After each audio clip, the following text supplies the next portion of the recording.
Hi, welcome to the show. My name's Jesse Goldberg, and my guest today is Kenny Malone, right? Yep. A famous drummer, right? You played on a zillion things. I've been here so long, I've become a rumor. These are some of the people that your friend Will told me that you played with. Emmylou Harris, Waylon Jennings, George Jones, Dolly Parton, Don Williams, Ray Charles, Town Van Zandt, Jesse Goldberg, John Prine, Nancy Griffith, Mark O'Connor, and it goes on and on and on and on. Yeah. So were you a session drummer, basically, or you play on a lot of albums, right? Since 1970. I got here in June.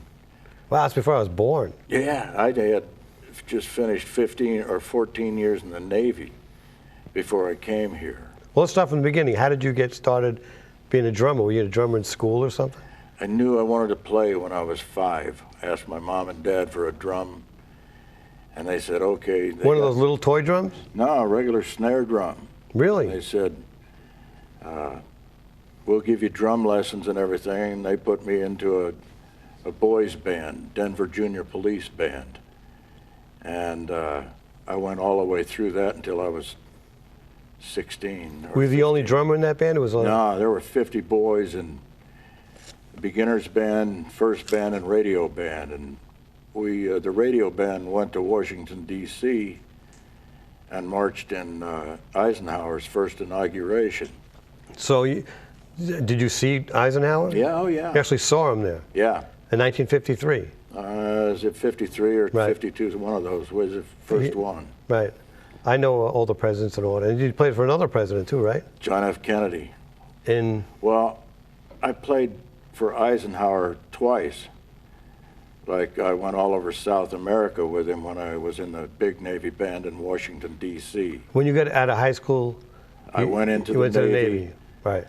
And at first I went through the School of Music, or to the School of Music, and then went out on a couple of aircraft carriers for maybe a year and a half, and then transferred to the Navy band in Washington, D.C. And we played all the official functions. When you say you're playing a snare drum, right? Marching band or something like that? Yeah, snare drum, yeah. A marching band. Yeah, and it was the big concert band, the greatest band you've ever heard. I mean, it was wonderful.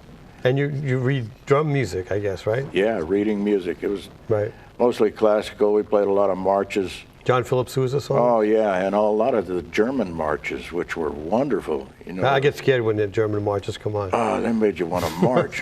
When we were down in South America, there was a 300-piece German band, German-trained band, and it was all brass and drums.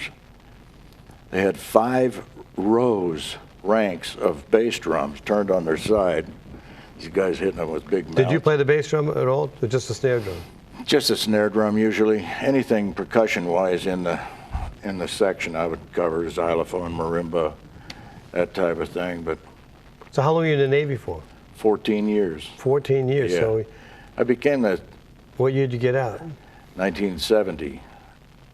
But so you went through the Vietnam years.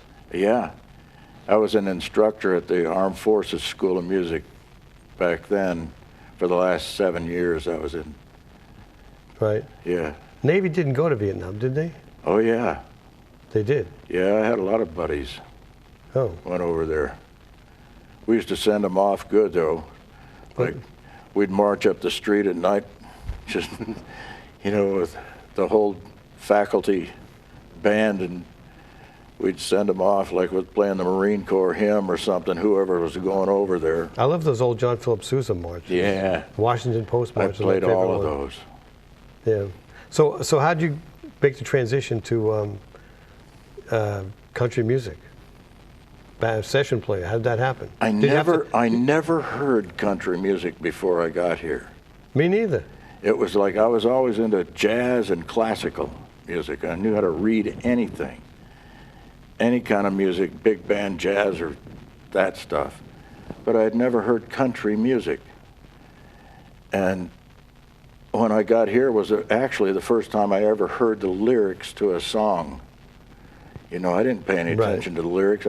You thought of the voice as another instrument. But you were playing snare drum then, right? So when I got here? Yeah, were you playing kits? I mean, when I got here, I was doing that? playing, here I started right off the bat. But you must have learned it somewhere else, right? Oh yeah, when I was a kid, you know, my teachers. Oh, okay, right. Yeah, I could read anything when I went in the Navy. It was easy. Okay, so you came here, and then what happened when you moved here? I did a few demos and things. Did you have another job or something? No. I had 90 days to go back in the service, otherwise I'd lose my rank, which I was a chief petty officer.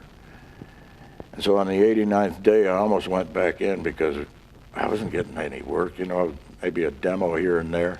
Right.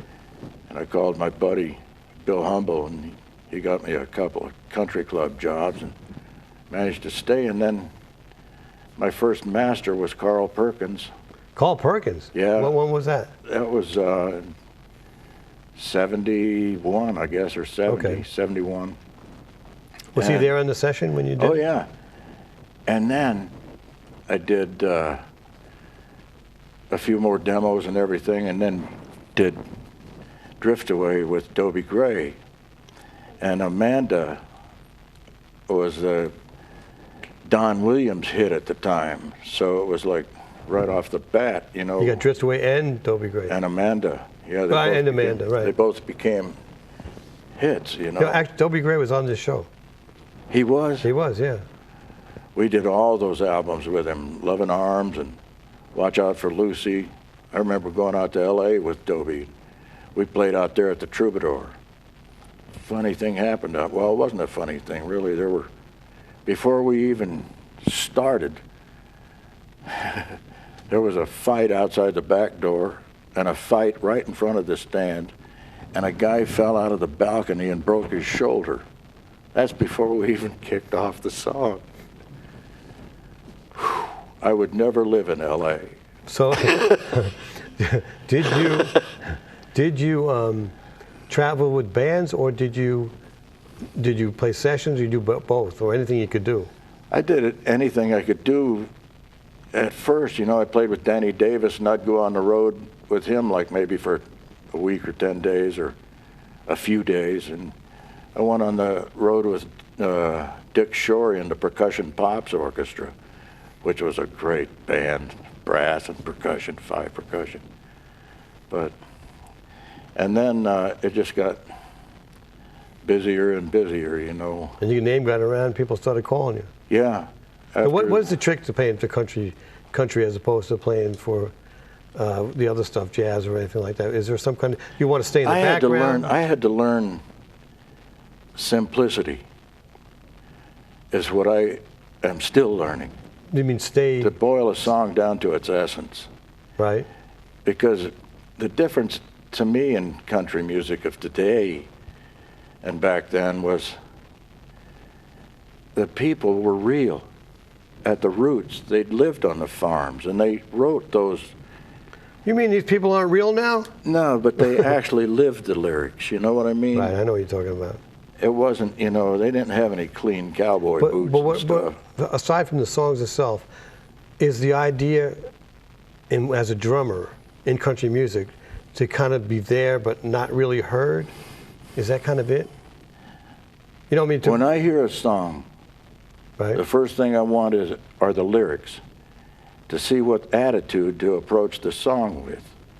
Whether you're angry, whether you're gentle, whether you're, what environment am I going to play that story in? Because the vocalist is just the storyteller. right. And all the instruments are around it are just other actors trying to paint a picture with sound. A real honest picture, you know, not hyped up and cleaned up and purified, but as it happens and sitting around the room where you're actually recording a group of people singing like you would in a front room. Like I recorded with Jack Clements for 25 years without using phones, and we all sat around in a circle, and that's the way it still is, you know, in some Let me ask you people a I question work for. about click tracks, right? Because we're talking about off camera click tracks. When you go back and listen to your old recordings, if you do, are you keeping the right time? Yeah. I mean, There's sometimes where the music breathes. I don't believe in click tracks. It's like an artificial, one of the purified.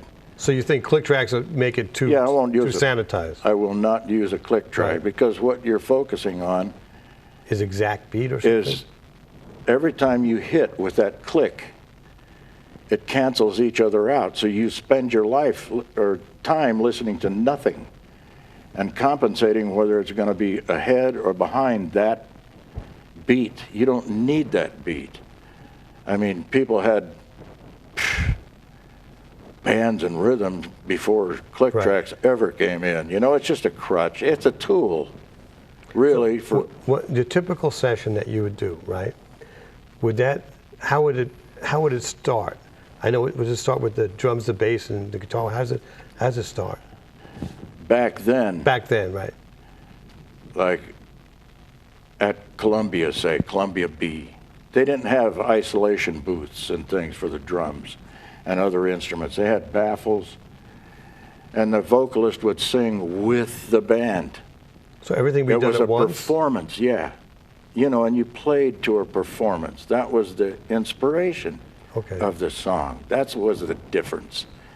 And then one of the differences. Is there one song that stands out that came out in a performance like that you were part of?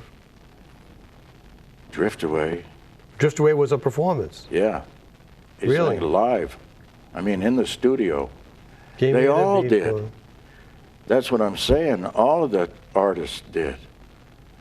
Is there another one that you could, besides Drift Away, that you can think of that was? Don Williams, everything we did with Don, you know, was a magical rhythm and happening because it was truly him.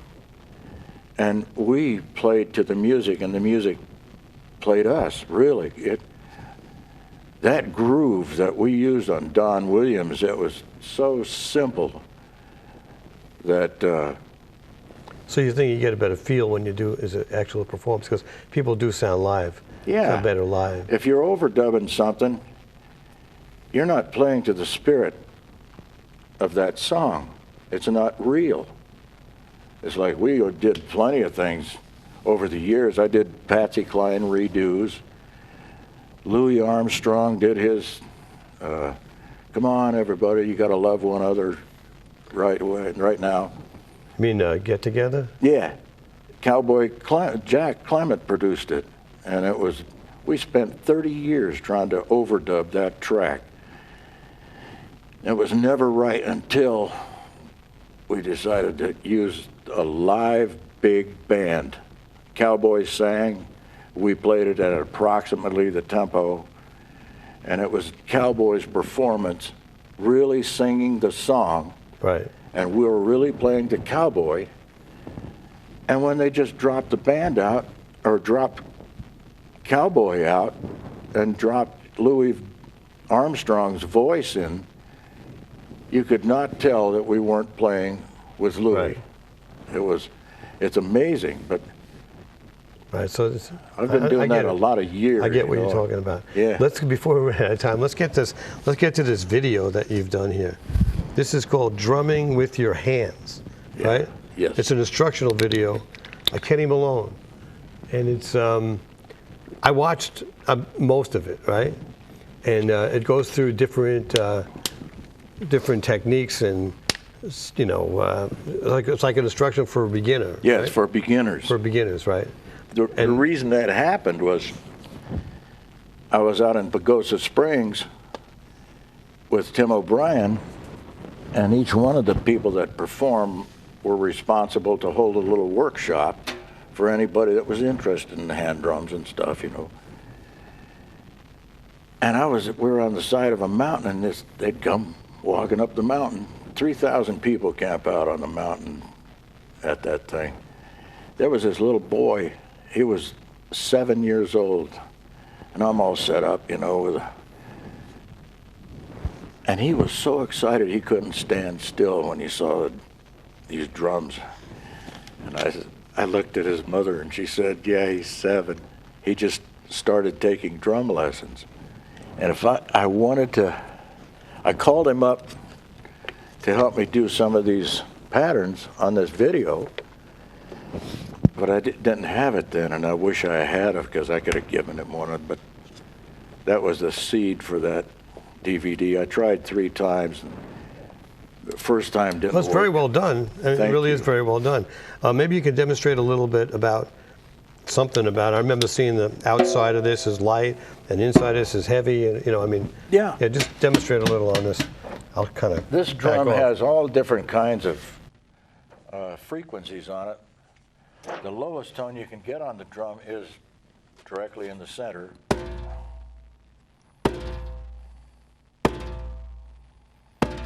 I'll move this brush out of the way.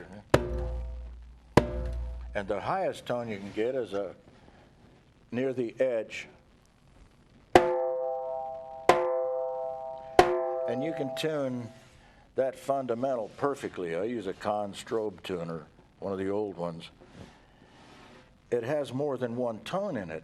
Ba-bum, ba, ba-bum. Hear the low tone?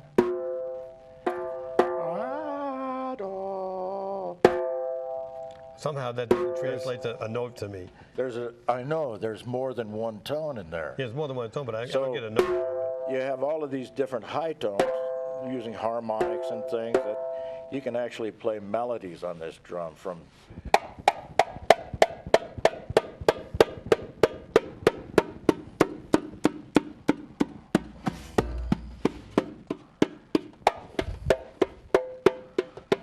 So you're not limited to boom, boom, boom, boom, boom. So you have low, high. This is one of the things on how you use that low, high, like if you're just playing with our folk music. It isn't the typical Latin American rhythms on this drum, but how we use it with folk music. And To me, this sounds like war drums, Indian war drums. Yeah, they can.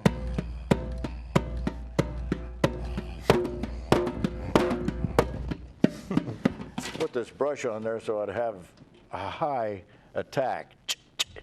Play Like a hi-hat. We got a whole toolkit here. What is that? Okay, here's a different things you can hit it with.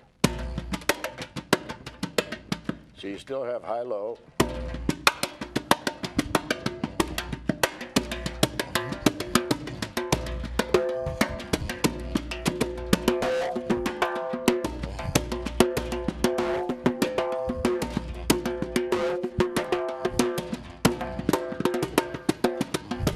Hey, I like the way the elbow sounds. Thanks, I do too. Did you invent that? Yeah.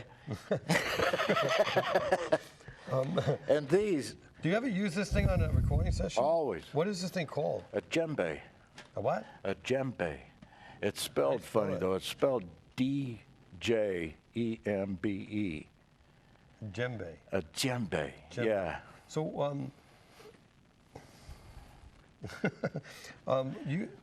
Will over there, Will Smith is over there in the Yeah. audience, right? Yeah. He says you can, anything's a drum. Anything. Anything. Yeah. A chair's a drum. Chair's a drum. Anything's a drum. Yeah. You can I play don't know this if in we'll a be able to different. hear it, You can play it anywhere. but anything's a drum. Let's have make your DVD a drum. Go ahead.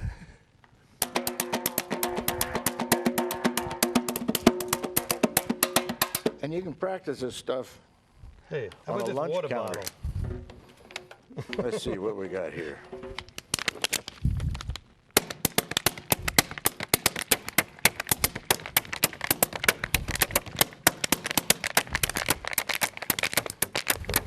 That's pretty good.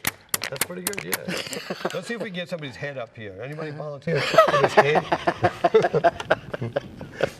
Anyway, all this, you demonstrate how to do all this stuff on this DVD here, right? Yeah. Right? Drumming with your hands, but you also have Cowboy Jack Clements on there, right? Yeah, we do some. He plays with me on some of the songs, and I show how you can use that low, high, and these different simple figures. Right. The main thing about this is that I never got too fast so somebody couldn't see what I was doing with these patterns. Right. That was as fast as the producer let me go. I mean, Right. no matter how fast, you can't teach anybody anything with that. You got to start. Right. And counting is Like the most. I said, I can play Wipeout. That's all I can play. I learned it in like 9th grade or something. Well, counting is the most important part of it because counting is the lyrics to the rhythm. Well, let me say something. I play the piano, right? Yeah. And I'm always speeding up. I mean, I'm not keeping the right rhythm, you know? Are you imagining a dance? No, I'm just playing. Okay. Next time you're playing, feel the dance that you want to feel on the piano, okay? No matter what you're playing, feel the time in your body and that dance, okay? But I can't dance, you know? Yes, you can. You can do this. But Because- I have no soul. Yeah, you do. I have no soul. Everybody does. And everybody imagines time different. But this is the most basic part of it. It's where the gravity and the fluid in your body is at the bottom point. That's the strong beats. That's what people dance to. You know, it's like in all cultures. Who were some of your favorite drummers that were around or are around or were around? Gene Krupa was my first idol. And then Did you I get got to see him? Yeah, live when I was a kid. Live at Jazz at the Philharmonic in Denver. Ella Fitzgerald, Stan Getz, Louis Bellson, Buddy Rich. Oh, but they weren't drummers, though. Buddy Rich was, but not Ella Fitzgerald. Yeah. I mean, they were all together on this Jazz at the Philharmonic scene, Oh, you know. okay. And So you're from Denver originally? yeah, Oh, I I didn't. left there when I was Should have. 18, 4 days before to go in the Navy. Oh, I left that part out. Denver. Yeah. Just Denver itself, or the city itself? Yeah, I lived in North Denver. Used to ride my bike to the mountains. I lived in Colorado for a couple of years. Where? Aspen. Man. I was one of the have-nots. It's divided into the haves and the have-nots. I was one of the have-nots. I remember when that was like a fishing village. Really? Yeah, we're a few cabins, you know. I used to drive over Loveland Pass, and before the tunnel, Vale. Right, I'm at the tunnel. Yeah. Every time I went there, I'd have to adjust. Well, I don't know if you have to do it anymore, but back in those days, I had to adjust my carburetor all the time. Yeah, and the radiators would boil over. Yeah. Every the time up mountains, Berthoud right. Pass or Loveland Pass, Right. you know, we'd Right. stop at a mountainside stream and fill it with water, you know. I remember that. Remember being stuck and having to wait Yeah. because going up this big hill. So besides Buddy Rich, and what about drummers around now? What about Ringo? Well, What about my Ringo? next idol was Joe Morello with Dave Brubeck. Oh, you okay. know, and then when I was in the Navy, the last few years, I started hearing like Blood, Sweat, and Tears in Chicago, and you know Bobby Colomby on, you know, he was one of the drummers, and King Crimson. God Almighty, It's funny that, you know, when I listen to these things, I don't pay attention to the drum at all. yeah. Well, I don't even pay attention to him. I just is there somehow. But what about Ringo? Ringo Starr. you know, he was the first true rock and roll drummer. He played simple. I mean, real simple. You don't need fast chops. I mean, all you need to do is Somebody keep time? keep the beat, man, you know, and put in something that fills for punctuation, but not as a constant diet. Well, the thing I remember about Ringo was that with a little help from your friends, and he has that part goes, you know that part? What would you do if I sang okay? And, you know, that's all I know. That's my drumming thing. That's my Beatle drum. Da-ba-doo-doo-ba-doo-doo, that. Yeah, but there's a part in the middle where there's a drum solo, sort of. And you really never hear him do much drum solo on Never, what's that song? Never. You know, it has a, I can't remember the name of the song. know, It's man. a Beatles song. God. Oh, it's on the Abbey Road, on last side of Abbey Road. He has a big drum solo too. Oh, okay. Oh. So what are you doing these days? You still doing sessions and all that stuff? Yeah, I do a lot with Daryl Scott and Tim O'Brien, those folks, you know. And I just finished an album with folks from Japan, Humbert and Humbert. Did an album with them, and then some people from Norway. Just a lot of different things, you know. It keeps it fresh. Yeah. But I play live with Daryl and Tim sometimes, and that's always a Still blast. love it as much as you always did? Yeah, I do. I don't like flying. Do you learn the any? way I Are you did. still learning? Always. Every single time I go in a room, because the drum sounds different everywhere you go. And a stage does too. You got to find the right place in the stage for that low frequency to even speak. If you can move a foot and a half over and it'll be dead. There won't be any low end. It's amazing, the standing waves and things in every room and every drum booth. You hear things I don't even think about. You have to really become your own engineer, because you have to be able to communicate to an engineer what you need. Right. Because they're controlling the whole thing through those phones. And if it isn't right, you aren't going to get anything. Let's get another shot of this video. Drumming with your hands. Who can get that? Drumming with your hands. Who wants it? You want it? Nobody wants it. Over here. Yeah. Drumming with your hands. And you have a website, right? KennyMalone.net? Yeah. I think we've been putting up during the show, but I'm not positive. But if you want to, KennyMalone.net. if somebody wants to really learn hand drums, a professional or beginner, I start at the very beginning with ranges and how to use each one of these things. And it is really simple, and the graphics on it are really fine. My friend John Greer did the graphics on it. Walter Forbes produced it. But that was the third try. Third try, and you finally got it out. Yeah. Kenny Malone, an instructional video with Kenny Malone. Yeah. And I always got another website here, but I'll just say it, hand-drumming.com. Mm-hmm. Nobody ought to remember that one. Yeah. hand-drumming.com or kennymalone.net. And I know we're just about out of time. Wow. So that's fast. Anyway, thanks for being here. Thank you, Jesse. Man, I really enjoyed it. Thank you.